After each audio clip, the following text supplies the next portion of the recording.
And here we have the 4 different type of stands we'll go over. Here we have 1 by base, 2 by 4 block, 1 by base with some 1 by strips, 1 by base with some 1 by 1 stock, 1 by base with some 5/8 inch dowel rods. These are all made simply by deciding your distance you need to set on your width, marking it out, drilling holes in the bottom, screwing them in. Real simple. Draw your pencil lines, set it down, go to the bottom side, a couple screws. Same on the, well, this actually has dowels, so I just set them in the dowels, hammer them in place, easy. Screw from the bottom. I'll go a little more about what these are all made for and what car they're made for.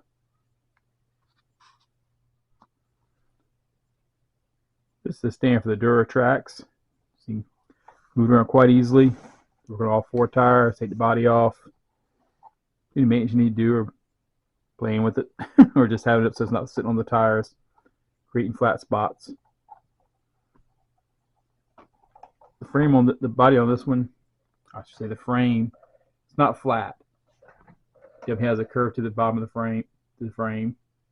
So I just measured out the width of the rails, separate them enough so you ride right on there. It sits right on it. Drops right on. Looks out real well. You know, look at another one. All right, this is my WL Toys. This has the simplest stand I've done. 2 by 4 block, 1 by 4 for the base, just gives it steadier.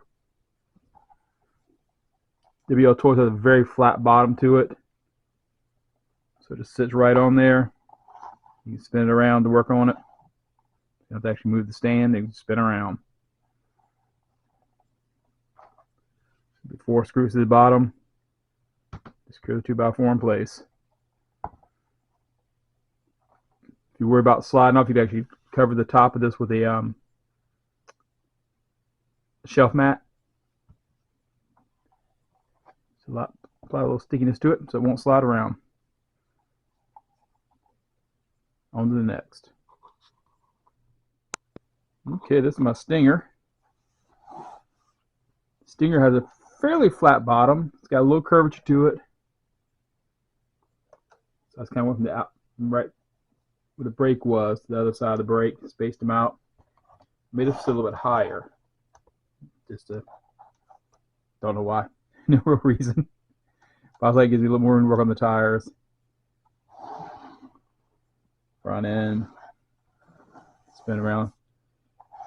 Then again, this one here, you can apply some shelf line at the top of these, which I will do once I paint them all. Just, so I'm a bit chilly right now and a bit wet. So, on to the more detailed ones. Here we have 2 different versions. This is for my MN Land Cruiser. This is my WL Toys. They both have a 1-inch thick base. This has some 5/8 inch dowel for the standoffs. This has some 1 by 1 square stock for the standoffs. And I'll show you why I built the 2 different types.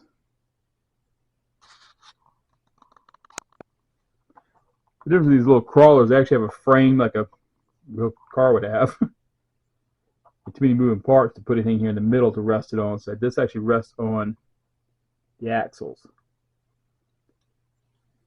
It has some good flat spots here in the corners for it to rest on. That's just what I measured out. Seems to rest on there pretty good. Maybe a little bit higher than I should have. Let's see if I can get them. Drop the center spools in between and hold them on there pretty good. And slide around and work on it.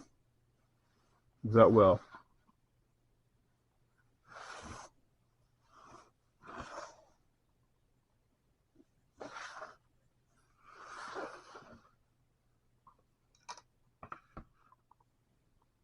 Here I want to use my WL Toys. WL Toys is very similar to the MN, but larger scale.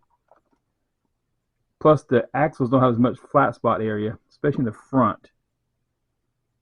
So I've taken this 1x, angled it off a little bit so it's actually sitting on the very smallest of these top pieces. Rear end fits quite well in there. Front is a little bit smaller, so I cradle the pumpkin. There. Cradle the pumpkin here.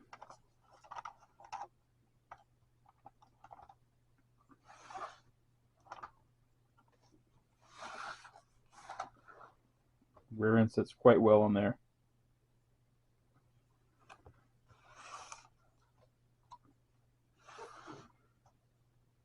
It's real tight in here so it keeps them sliding around too much.